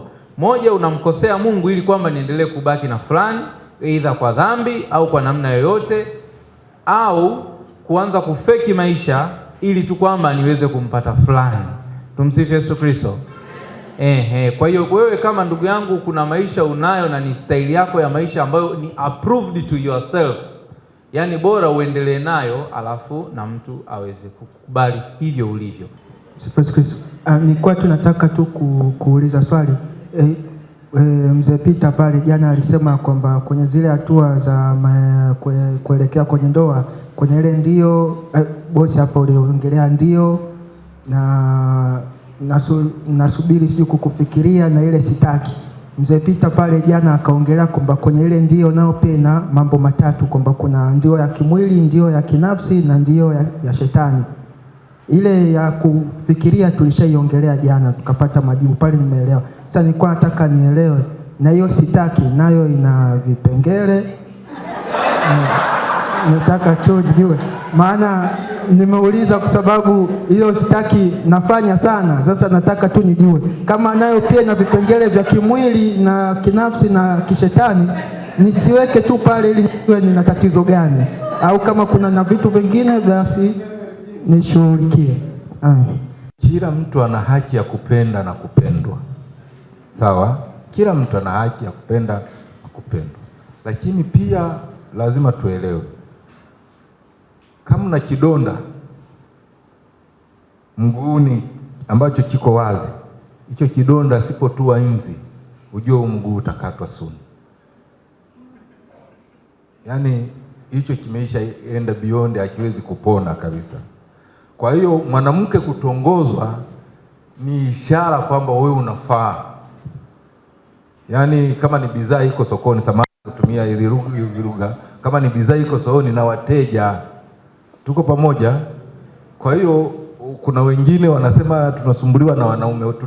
Wanaume watakusumbua sana, kwa sababu ni kawaida mwanaume, yani sisi wanaume tunapata shiki kwa kuona. Tuko pamoja? Sasa wewe ndo unaweza kuzuia inza kitua kidonda, kwenye kidonda unamfukuza au unamwacha na anakaa. Sasa hivyo hivyo hata kwa mwanaume. Usisahau siku hizi wanaume nao wanatongozwa, si ndio? Sasa ninachotaka kuambia ni kwamba mwanaume ukiona dalili kwa mwanamke ambaye anafanya mazingaombwe ya namna hiyo, mueleze wazi wazi. Ndio alichosema jana mwalimu kwamba tuepuke lugha zile lugha za mahaba na kupenda na fanyaje. Unamtengenezea mtu hali ya kuelewa kwamba ndo wewe. Umeelewa? Kwa hiyo ni vizuri unaposema hapana, ni kwa sababu unajifia. Kuna kitu kimoja lazima niwaambie. Huyo mwanaume wa kiroho, mwanaume wa kiroho unayemuona, hautaishi naye kiroho. Hata kama nanena kwa lugha mpaka wafu wanafufuka. Huko ni mhudumu, akifika nyumbani ni mume, akifika nyumbani ni mke. Macho na namna tulivyoumbwa, mimi sitakaa nimuone kama mhudumu au nichukulie kigezi kwamba nimempenda kwa sababu ni mhudumu. Ana Mungu ndani yake. Sawa, hilo ni moja na ndio kuu. Lakini ile hali ya utumishi haiwezi kuwa, haitakaa iwe sababu kubwa ya mimi kuishi naye, kwa sababu utumishi anafanya kwingine, kwangu afanye utumishi wa kukemea pepo wala kunihubiria. Sijui unanielewa? Lakini ile macho, body, behavior, tabia na alizonazo ndizo zinazo nishawishi ni. Kwa hiyo kama unajifiri ndani huyu mtu sijampokea, sema hapana. Hiyo sasa inaweza isitoke kwa Mungu wala kwa shetani, hiyo nasema itoke kwako wewe. Niwashukuru sana viongozi huduma ya ndoa na panelist wetu, ndugu zetu, wazee wetu wa hema na vijana wenzetu wenye nguvu. Mungu awabariki sana. Mungu awabariki sana. Tunashukuru sana kwa niaba ya huduma ya vijana, kwa niaba ya kila mmoja ambaye ameweza kushiriki. Lakini pia mafundisho haya tulikuwa tunayarekodi, kama mmeona leo tumeyarusha live ya jana, na ya leo tutayarusha pia kesho. Kwa hiyo yamkini kama kuna kitu utakuwa umesahau, utatembelea kwenye YouTube page yetu ya Charismatic Katoliki CCCF, then utayapata pale kwa ajili ya kuendelea kufanya nini wapendwa? Kujikumbusha. Najua kukumbuka vote sio rahisi sana, lakini unapoenda kurudi unaweza kuendelea kujikumbusha. Cha mwisho ambacho ndani mwangu nilikuwa ninakisikia hapa, tumeelekezwa vitu vingi na tumeambiwa kuweka vigezo na vitu mbalimbali. Ila wakati tunakaa kuna kitu Roho Mtakatifu alinisemesha na sukuma kukizungumza, na uniwe kwa dakika moja mwenyekiti, kwamba tunaweka vigezo ya nini tunataka kukipata. Kuna kitu tunakisahau. Mungu akupe nisikilize na uelewe. Kuna vigezo vya wewe unataka kuwa nani, kuwa baba wa aina gani, kuwa mama wa aina gani, kuwa mme wa aina gani, kuwa mke wa aina gani. Wakati unaendelea kumwombea mwenzako, tunasahau hicho. Ndio maana unakosa ulichokiomba na anayeomba anakosa alichokipata. Mnakutana wote, hakuna aliye na ile value ambayo Mungu anaitaka katika familia. Tumsifu Yesu Kristo. Biblia inasema kwenye Waefeso 5:21 mpaka 30, mme umpende mke wako kama Kristo alivyolipenda kanisa. Hiko ni kigezo cha kwanza. Unayeitwa mwanamume, unayeenda kwenye ndoa, lazima ujipime nacho, na unavyoomba lazima uombee Mungu, naomba nipe mtu ambaye nitampenda kama Kristo ulivyopenda kanisa. Na sio tu uyombe, na ukamjifunze kwa Kristo alilipendaje kanisa. Ndio utajua na utaweza kuishi kwenye nafasi ya mume. Bwana Yesu asifiwe. Ndio maana tunashindwa, tunakuwa waume hawahudumii watu hawahudumii familia. Kristo alikuwa anahudumia, hakutamani watu waondoke na njaa. Tunakuwa na baba hawahudumii familia zao, tunakuwa na baba wanapiga. Jifunze kwa Kristo wewe mwanamume. Na kigezo cha kwanza, mke utamtii mme wako. Sasa hivi tuna hiyo shida, ndio maana ndoa hazikai, ndoa hazidumu. Bwana Yesu asifiwe. Nimekupa kigezo cha kwanza cha mume na kigezo cha kwanza cha mke. Kakae chini, kabla hujaandika na mtaka wa vigezo gani, andika vya kwako. Na unavyoomba anza kwanza kuviombea vya kwako, kwa sababu kila mtu akiviandika akiviombea vya kwake, by default ufalme wa Mungu, ulimwengu wa roho, utakukutanisha na ambaye anatakiwa kubeba value uliyoibeba, la sivyo hutakipokea. Tumsifu Yesu Kristo. Bwana Yesu asifiwe. So go and write your values and what you want to become and pray for that, and then go and write what you want to receive, na Mungu atakuunganisha nayo. Bwana Yesu asifiwe. Asante sana. Tumsifu Yesu Kristo. Kwanza tunamshukuru Mungu mpaka tulipokuwa tunakuja, wanaume tulikuwa tunaongoza 3 bila kaka, hata nasi aka neutralize kidogo kama mambo vizuri. Tumsifu Yesu Kristo. Nina swali tu moja. Miongoni mwetu, au hii shida nimeiona pia hata mpaka kwetu sisi wapendwa imekuwa sasa imeingia. Yaani kuna hii changamoto kubwa hasa kwa vijana wa kiume, ni kama hawataki kabisa kuoa, au si ni wameingiwa na nini, si niseme hivyo.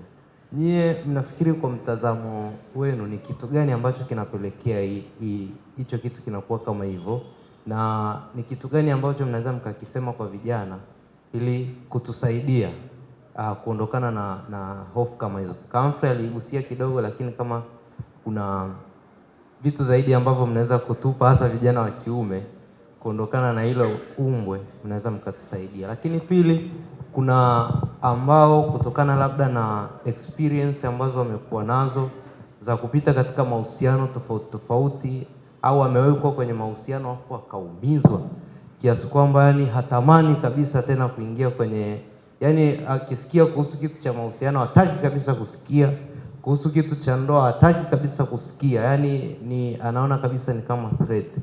Je, watu kama hao mnawasaidia vipi, au wafanye nini? Yamkini kuna mmoja wetu yuko hapa kuondokana katika na situation kama hiyo. Tumsifu Yesu Kristo. Tumsifu Yesu Kristo. Samani nimekuwa kimbelembele kwenye hili swali, lakini mimi ni miongoni mwa watu ambao pia kwenye mahusiano washakutana na matukio ya kupigwa vibuti na lakini nasema kwa mwanaume ambaye hafikiri kuoa na hata kwenye ile mada yangu ya kwanza niliyokuwa nazungumzia kwenye tamaa ya mwili, kiukweli dunia tunahitaji uponyaji, kwa sababu hata mwingine kwenye masuala ya tamaa ya mwili niliyokuwa nazungumzia mara ya kwanza ina stem kutokana na maisha yaliyoishi mwanzoni. Sasa kuna vitu vimo ndani yake ambavyo vinampa tamaa kupitiliza, lakini kuna mwingine sasa hivyo vitu vimekuja kwenye upande wake negative kiwango ambacho hata kimuona mwanamke anamuona tu kama mbuzi. Kwa hiyo tunahitaji kuponywa. Huduma za deliverance zipo, lakini pia watu wenye maarifa. Ukija hapo ukifuata mtu kama Mr. Peter hapa au kakaa naye kwenye hizo situation, lazima atapata nani, kwa sababu haiwezekani mwanaume ulio perfect hujaenda upadri na ukalandalanda tu mtaani, we ni bomu. Ni tatizo, ni janga. Kwa hiyo kama umefikia hiyo level, kwanza nakupa pole, lakini kuna huduma ya ndoa wafuate, kuna wamama watu wazima wafuate, kuna watu wafuate, uongee nao. Kweli tunahitaji kuponywa. Mimi upande wangu nimefikiri kwamba watu wanahitaji kuponywa, lakini kuna wengine wanakimbia majukumu, wanafikiri majukumu, wanafikiri kuhudumia, na wengine wanadhani kwamba vile ambavyo wangevipata kwenye ndoa wanaweza wakavipata kwa namna nyingine. Wapo hata pia wadada wanafikiri mimi kwa umri wangu bora tu nizae. Wapo wengi. Kiukweli jamani, tunahitaji kuponywa, lakini tusisahau kurudi msalabani. Tusisahau kumwangalia Kristo whatever situation na life experience we have been through. Asante. Ukivunja mahusiano kaa almost miezi 6 bila mahusiano. Matatu hayo. Miezi 6 bila mahusiano, ili kujipa nafasi kupona kwanza na kurudisha akili yako kuwa ili itakusaidia unapochagua mwingine baadaye unachagua sahihi. Lakini ukikaa hapa lakini hata hiyo miezi 6 upate huduma, kwa sababu hiyo imekutengenezea picha kwamba inaweza kukutengenezea picha kwamba wanawake wote au wanaume wote ni wabaya. Kumbe ni Mungu alikupitisha hapo tu kwa kukufundisha jambo. Lakini pata huduma. Sasa kuhusu watu wasiotaka kuoa au kuolewa, sio wanaume peke yake. Hili ni tatizo tulilonalo, na wengi tunafikiri tunatakiwa kuoa kwa sababu tuna uwezo wa kifedha. Na mwingine anasubiri aolewe na mtu mwenye fedha. Mimi nasema hii sio sawa. Kinachooa sio pesa, ni akili iliyokomaa. Sina maana kwamba tusijiandae kufanya maandalizi, lakini angalia ability yako ya kuendo mambo. Sijui unanielewa? Ile ule uwezo wa kuendo mambo. Kama kuna mwanaume anafikiri ataoa kimepata pesa, naomba uje tukae pamoja. Tuone kama ni sababu kweli. Kwa hiyo kinachooa mke sio hela, na watu wana hela bado hawajaoa. Sasa niseme hivi, mwanaume kitu cha kwanza jiamini. Unaelewa? Fanyaje? Jiamini kwamba ninaweza kuoa mke na nikamtunza. Na after all, sio hata kama unazo, sio siku zote utakuwa nazo. Unaweza kuoana naye kesho zikafyekwa zote mkaanza, na kuna maisha mnapitia hapo katikati ya kuja kuwa pamoja, kila mmoja anamuona mwenzake kama mbaya. Kuna mmoja naomba, kama unanidharau kwa sababu ya hela hizi, bora ziondoke. Mnaanza kuombeana maombi ya namna hiyo. Sasa kama wewe ni mwanaume ndio unaombewa maombi hayo, na maombi ya mwanamke yanaweza yakakufanya zikaondoka kweli. Sasa lazima uwe na uwezo wa kufikiria nafanyaje katika hili. Na ndio alichosema ndugu yangu hapa, ule uwezo wa kujizuia kufanya mambo ambayo hayana msingi kwa wakati huu. Kwa hiyo niseme hivi, pesa haiowi, anayeoa ni mtu. Na wanawake muelewe hivyo, pesa haiowi, anayeoa ni mtu. Mtu asija kaingiwa na kishawishi, mimi nataka mtu mwenye pesa, mimi nataka mwenye magari, mimi nataka mwenye. angalia kichwa kinachokuoa ni kichwa au ni kichwa maji. Tumsifu Yesu Kristo. Katika institution ambayo imebeba future ya kesho katika ulimwengu huu ni ndoa takatifu, na attacks za ndoa wengi tunahisi ukishaingia kwenye ndoa, lakini naomba nikwambie sasa hivi inawezekana adui anavyowapiga hizo ataki zake anawalenga watoto wangu, kwamba huko baadaye ndoa zao ili zije kuwa za namna gani anavyotaka yeye. Kwa hiyo tunavyoona kama kuna watu wanachelewa kuoa na kuolewa, kwa sababu sio tu kuoa, ni kuoa na kuolewa. One of the very big reason, na ndio maana nimesimama kwa sababu mbili. Moja ni vita ya moja kwa moja ya shetani kujaribu kuiharibu taasisi inaitwa ndoa, tena hasa ndoa takatifu ya Kikristo ambayo inabeba hatima na future ya kazi ya Mungu iweze kwenda mbele. Hiyo ni kazi ya moja kwa moja. Lakini kitu cha pili, through the what is so called globalization or new world order, in the other way around, ukichukua shetani anajaribu kupandikiza vitu. Ndio maana mtu anaacha kuoa kwa sababu ya fedha, anasahau kwamba huyu ni mtu ambaye ni mtu ambaye ana kazi, ana akili, ana viungo vyake vyote, anaweza akafanya kazi kesho akawa si yule unayemuona leo. Na tunaitana vitu ambavyo mimi naviita ni peti. Yaani vitu tunaanza kuangalia vile vitu peti na mashindano na vitu vingine, kwa sababu tuna vita hiyo ipo kwa njia na mbinu nyingi sana. Kwa hiyo jambo jingine la msingi, kama ukiliona hilo, chukua nafasi ya kuomba, ombea sana. Tuombeane vijana, tuombee vijana, tuombee wadogo zetu. And I'm telling you, if you think this situation is worse, wait to see the coming generation how it will be. It might be more worse than this. Nenda kwenye nchi ambazo zimeendelea, wanaona nimeendelea, divorce rate is high, marriage rate imeshuka, kwa sababu wanajiona kwamba they can do everything on their own. Ndio maana nasema kwamba tusimame imara. Sisi tuko hapa, tumeokoka, tunampenda Yesu. Unaposimama not only for you, for others pia ambao wako huko nje, ambao wanahisi that's a new normal, that's a new, wanaogopa commitment. Kuna watu wako tayari kuzaa, wako kuishi pamoja, wanaitana partners, hawataki kuitana mke na mume. Mtu ana partner tangu mwaka 2003, tangu mwaka 98. Ndio wazungu sasa hivi wanavyoishi. They don't want to get married, but they live as partners. Kwa sababu wanajua ukiingia kwenye ndoa, hilo ni agano jingine na ni eneo ambalo shetani analitafuta sana. Speaking on that side with that knowledge, tuombeane sana. Ombea ndoa, ombea wanaoelekea kwenye ndoa, lakini ombea wanaokuja kwenye ndoa. Tumsifu Yesu Kristo. Milele amina. Asante sana Mwalimu Masaba. So muda wetu umekwisha, tumebakiwa zimeshaisha dakika zenye zote, na tuna mambo mengi sana vijana ya kuongea. Next time tutakuwa na muda mzuri wa kujadili. Nimeona siku 2 hazitoshi. Ni zaidi ya siku 2. So next time tutaongeza siku kwa ajili ya kujadili mambo yetu vijana. Nitamkaribisha dokta, alafu baada hapo nitamuomba katibu wa huduma atakuja kufanya conclusion, lakini pia atatufungia kwa kutuombea vijana. Vyote. Kuna kitu tu nitaka niongezee, mimi sina swali. Wameongelea kuhusu namna ya kuzuia tamaa za mwili. Mimi binafsi kwa mtizamo wangu mimi ninavyolichukuliaga, sipendagi sana kuliweka katika mlengo wa kiroho kwa namna ya kushindana nalo.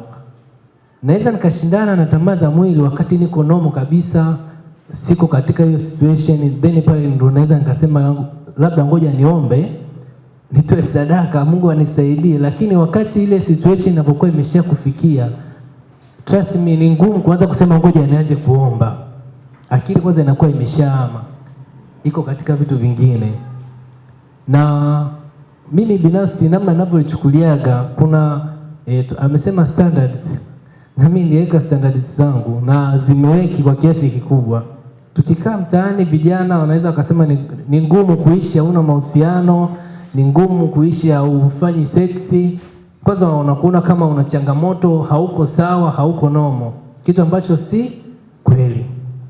Tunaelewana Standards ambazo niziona na ndivyo inavyotakiwa. Cha kwanza kabisa, hakikisha kama kijana uko bize muda wote.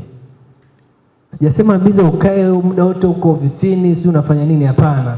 Hakikisha una kitu cha kufanya, either kinatumia akili au kinatumia nguvu. Unaweza ukatoka kwenye kazi ambayo unatumia nguvu za kawaida hizi, umekaa umetulia, lakini akili inafanya nini? Kuna kitu akili inachakata. Amina. Mimi kuna kipindi kwa nikitoka kazini ile jioni saa 11, nilikuwa na ratiba nyingine, nilikuwa na siku moja tu ya kupumzika. Lakini nitatoka leo nitakuwa niko Emmaus, kuna kipindi sio cha nini, kesho nitakuwa sio praise sio wapi, kesho nitakuwa sio sehemu gani. Ule muda wote ambao nakuwa sipo kazini nakuwa wenyewe umekuwa nini? Occupied. Kwa hiyo muda unapokuwa akili inapokuwa haijakaa idle, ni ngumu kuanza kufikiria nini? Vitu ambavyo havina maana. Tunaelewana? Kingine naongea siongei kiroho usije mkanikoti vibaya. Kingine, hakikisha haukai mpweke. Ile kukaa mwenyewe masaa yote, kijana umekaa peke yako, lazima tu, alafu kukaa peke yako pia hakuna kitu unachokifanya. Lazima akili itakupelekea kuwaza vitu ambavyo nini? Sio, itakupelekea kwa mawazo ambayo ni mabaya. Kwa hiyo hakikisha au jitengi haukai peke yako. Tumsifu Yesu Kristo. Vijana mpo, hasa vijana wa kiume. Kuna pointi nyingine ni ya kawaida. Mtu tunaenda kuoga, si ndio? Bafuni kuna mambo mengi. Vijana, mtu anakaa bafuni masaa mangapi yuko bafuni? Unaoga nini? Mimi najipaka si povu la kwanza, nikirudi napaka povu la pili. La kazi gani? Wewe umevaa nguo ili umepata kutu saa ngapi? Kwa hiyo epuka pia kukaa nini, unaenda kuoga unakaa muda mrefu kule bafuni. Sawa Wewe ni kijana umeokoka, hauna girlfriend, unaishi maisha hayo huko duniani, unapita barabarani unakutana navo, alafu unaenda unakaa peke yako muda fulani, masaa kadhaa, dakika kadhaa, umekaa tu peke yako. Lazima akili itakupelekea kwenye nini? Kwenye kitu fulani. Utajikuta umeenda kufanya kile kitu kingine ambacho sio sahihi, kwa sababu ulikuwa tu umekaa, umetengeneza yale mazingira nini mwenyewe. Kingine, na hii inawakuta sana hasa vijana ambao wanasema wameokoka, si ndio? Kingine pia, wakati nyumbani tuna familia, sisi ni Waafrika, familia zinakuwa zimechanganyika, kuna mtoto wa mjomba na nani. Hakikisha pia hata kwenye kulala nyumbani, chumbani, usio unapenda kukaa peke yako. Sawa. Yupo si mtoto wa kaka si nani. Penda kunini? Pamoja na hao usisahau ile maisha yote ya kijana ambaye ameokoka. Sawa. Sijasema ukae na mtu alafu maisha unayoishi sio maisha ya nini? Ya kijana ambaye ameokoka. Yale maisha ya wokovu yakiwemo pamoja na vigezo ambavyo nimefanya nini? Nimekupa. Tumsifu Yesu Kristo. Asante. Kama wadada mnatakiwa kupata mafundisho pia sana, kwa sababu kama mdada, kama msichana, you have to know your uniqueness. Amina jamani, lazima ujue uniqueness yako ni ipi, kwa sababu sisi we are unique. Yaani kila mtu ana unique ya kwake. Kwa hivyo ukikaa tu hivi huwezi kujua. Huyu hapa kuna kitu akikuangalia wewe atakiona, kuna unique ambayo unayo. You have the beauty in you ambayo akikiona atavutiwa na wewe, atamuona mwingine wala hawezi kuvutiwa, kwa sababu ile uniqueness ulionayo wewe yule pale hana. Tunaelewana? Unique, yani hiyo uniqueness kutoka ndani ya moyo wako. We are blessed. Kiroho tumebarikiwa na Mungu kwa sababu ametupa macho ya roho ya kuona. Kama wewe ulikuwa ujui, binti ambayo yuko hapa au mama, hiyo ujue ni zawadi ambayo tumepewa na nani? Na Mungu. Na tunaona ukikaa sawa na Mungu anakuonyesha mambo mengi. Kwa hivyo ni wasema kwamba ukiwa katika huu umri wa ujana, ni umri ambao unahitaji kumtafuta Mungu sana kuliko unavyofikiri. Yaani kama ukiuchezea huu muda, hakuna muda mwingine utamuona Mungu sana kama ukiwa kijana, kwa sababu huna familia, huna mambo mengi ambayo yanakuzunguka, una muda wa kutosha sana. Mimi nikianza kujikompea hapa nilipo na jinsi ambavyo nilikuwa binti, yani nilikuwa karibu na Mungu kuliko Nilikuwa naweza kumuona, nikimuona huyu Peter namuona huyu Peter, lakini mimi naona huku ndani. Yaani huyu unavomuona Peter juu amesimama hapa madhabahuni anaongea, mimi namuona ndani huku sio yeye kabisa. Amina jamani. Jamani. Tunaelewana jamani? Kwa hiyo omba Mungu. Hata huyo ambaye ni wa kwako Mungu atakuthibitishia. Ukikaa sawa sawa na Mungu utafanyaje? Utajua. Tumsifu Yesu Kristo. Sio kwa mabinti tu, hata kwa vijana. Na nyinyi mna uniqueness zenu. Sasa mimi naongelea in terms ya mabinti huko kwa sababu na mimi ni huku. Lakini siku moja Mungu akitupa neema, inabidi tujifunze sana sifa za mwanaume, kijana ambaye anatakiwa kuwa mume wa mtu, binti ambaye anatakiwa kuwa mke wa mtu. Kwa hiyo kwenye maisha yako jitahidi kumuomba Mungu akusaidie kuishi the way ambavyo ile uniqueness ambayo Mungu ameweka ndani yako ataithibitisha kwa yule mtu ambaye amemwandaa kwa ajili yako, ili mkikutana familia zenu au familia yenu iwe ya kumtukuza nani? Mungu. Msiingie kwenye familia leo kwa sababu ya mihemuko alafu kesho familia imevunjika. Kwa sababu lazima umpende huyo, na lazima uhakikishe kwamba ukimuoa huyu mtu unaweza kukutana na mtu na ukamtambulisha, you are proud of him or her wherever you are. Sio yani unakuepo lakini ukikutana na mtu unajizungusha, hani hatuwezi kumtambulisha. Ujue kwamba huyo hapana, haujaoa au haujaolewa. Tumsifu Yesu Kristo. Tunaelewana lakini? Mnalichukua hilo kwa sababu ni mtu ambaye unakaa naye for the rest of your life. Kwa hivyo ni lazima uhakikishe kwamba kweli huyu ndiye ambaye Mungu amefanya nini? Amemkusudia. You have to know your position. Lazima ujue position yes. Na lazima ujikubali. Lazima ujikubali, mimi kama binti hivi nilivyo, Mungu ameniumba, ni mwembamba, ni mnene, ni mrefu, ni mfupi, na mtukuza Mungu kwa sababu nina sura na mfano wa Mungu, na kuna ambaye Mungu amemwandaa kwa ajili yangu, ambaye tutaishi naye very peaceful life. Tumsifu Yesu Kristo. Yes, kwa hiyo lazima tusijirahisishe wadada, tusijifanyeje? Tusijirahisishe. Hata kama pia Mungu amekuonyesha, akija kwako jivuge kama vile hata Mungu hajakuonyesha, ili na yeye apate kazi ya kutafuta, aone ile thamani yako. Tumsifu Yesu Kristo. Tusifanyeje? Tusijirahisishe. Ukijirahisisha ni ukiingia huko thamani yako haitakuwepo. Yaani atakuwa anakuona lakini aone yani ile thamani. Tunajua dhahabu dhahabu unaweza kutembea tu hivi tu unaiokota. Unaweza kutembea tu hivi unaiokota. Hapana. Kwa hiyo sisi yani wadada nye ni nini? Dhahabu. Kwa hiyo dhahabu inatafutwa, unajua mpaka uipate, unajua unaitafuta kwa gharama. Kwa hiyo wewe ujue wewe hapo ulipo ni nini? Dhahabu. Kwa hiyo lazima ujiposition kwenye position ya udhahabu wako, ili afanye kazi huyo ya kukutafuta mpaka akupate. Yani hata ukikana sema lakini wewe ulinisumbua kweli kukupata wewe. Hawezi kukuchezea na atakutunza kwa sababu wewe ni dhahabu kwake. Tumsifu Yesu Kristo.